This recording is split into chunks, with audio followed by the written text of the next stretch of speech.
Bapak Ibu yang dikasihi oleh Tuhan Yesus Kristus, salam sehat.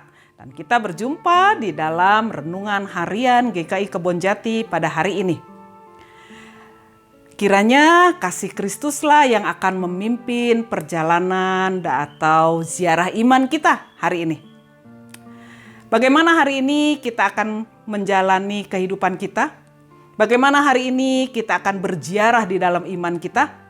Mari kita bercermin dari teladan Daud dan Natan, tokoh kita hari ini, yang ada di dalam Alkitab di 2 Samuel pasal 11 dan 12, dan juga ada di dalam kitab 1 Raja-Raja pasalnya yang pertama. Jadi hari ini Bapak Ibu sekalian kita akan bicara secara umum tentang jabatan dari Daud dan Natan, yaitu Raja dan Nabi. Sesungguhnya Bapak Ibu sekalian dalam perjanjian lama ada 3 jabatan yang menjadi pemimpin bagi umat, yaitu Nabi, Imam, dan Raja. Nabi adalah pewarta kebenaran Allah, menyangkut kehidupan umat pada masa sekarang maupun masa yang akan datang. Bila umat menyimpang dari kebenaran Allah, maka nabilah yang harus berseru, yang harus berbicara, menyampaikan perkataan maupun kehendak Allah supaya umat berbalik pada jalan Tuhan. Imam adalah seorang yang dipilih untuk memimpin umat dalam ritual keagamaan, menjadi pengantara bagi ungkapan syukur melalui persembahan maupun menjadi pengantara dalam pengakuan dan penebusan dosa umat. Raja, sekalipun dia adalah seorang penguasa, tetapi fungsi utamanya justru adalah melayani, melindungi, menolong, memperjuangkan kesejahteraan rakyat, memperjuangkan keamanan, dan memperjuangkan damai bagi rakyatnya.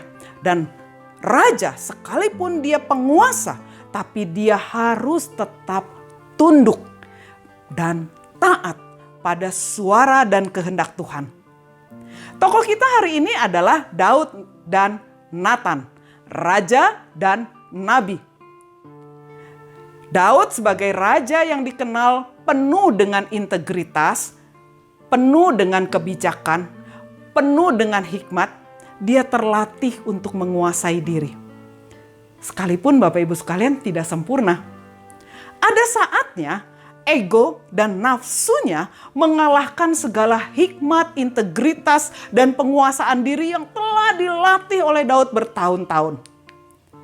Saat Daud, sang penguasa yang harusnya melindungi dan mengayomi yang lemah, dia justru mengorbankan dan mengumpan suami Batsheba dalam peperangan agar terbunuh karena siasat jahatnya untuk mengambil Batsheba sebagai istrinya.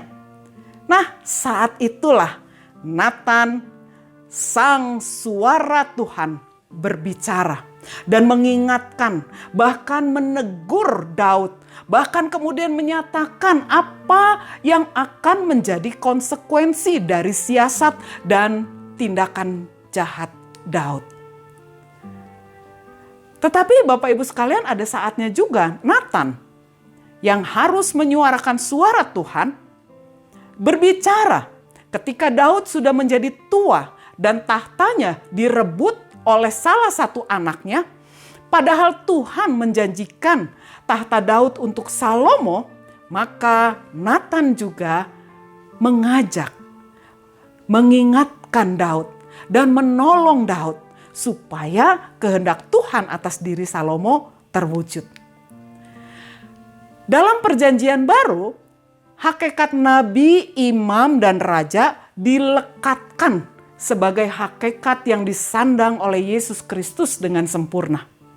Yesuslah sang firman, dialah sang raja yang menopang, melindungi, menolong, memimpin orang-orang yang menjadi murid dan umatnya. Tetapi dia juga sekaligus adalah sang imam yang menebus dosa kita semua, dosa seluruh umat manusia melalui darahnya yang tercurah. Tetapi Bapak Ibu sekalian, saat Yesus mengajarkan banyak hal melalui firman-Nya, maka jabatan raja dan nabi adalah juga jabatan yang hendak dilekatkan kepada setiap kita, orang-orang yang percaya kepada Yesus Kristus. Raja itu juga dilekatkan pada diri kita. Bukan berarti kita adalah seorang penguasa tunggal yang segala keinginan kita harus terpenuhi dan semua orang harus menjadi sumber pemenuhan ego kita tanpa terkecuali. Tetapi sebagai raja, kita bermakna bahwa kita adalah umat yang pertama-tama tunduk dan taat kepada Tuhan. Yang kemudian karena tunduk dan taat kepada Tuhan, maka kita harus bersikap peduli, menolong, memilah persoalan dengan cara pandang Tuhan, menguasai diri, menyatakan dan mengatakan hal-hal yang berasal dari Tuhan. Dan kemudian kita harus melakukan kehendak Tuhan. Demikian juga sebagai seorang nabi, itu pun dilekatkan kepada kita. Bahwa kita harus menjadi orang-orang yang percaya, yang bisa mendengar suara Tuhan, mengerti suara Tuhan dan kemudian menyampaikan suara Tuhan itu kepada orang-orang yang ada di sekitar kita pun kepada diri kita sendiri. Bapak Ibu sekalian, khotbah Yesus di bukit adalah khotbah yang syarat dengan hal yang harus dilakukan dalam jabatan sebagai raja dan nabi.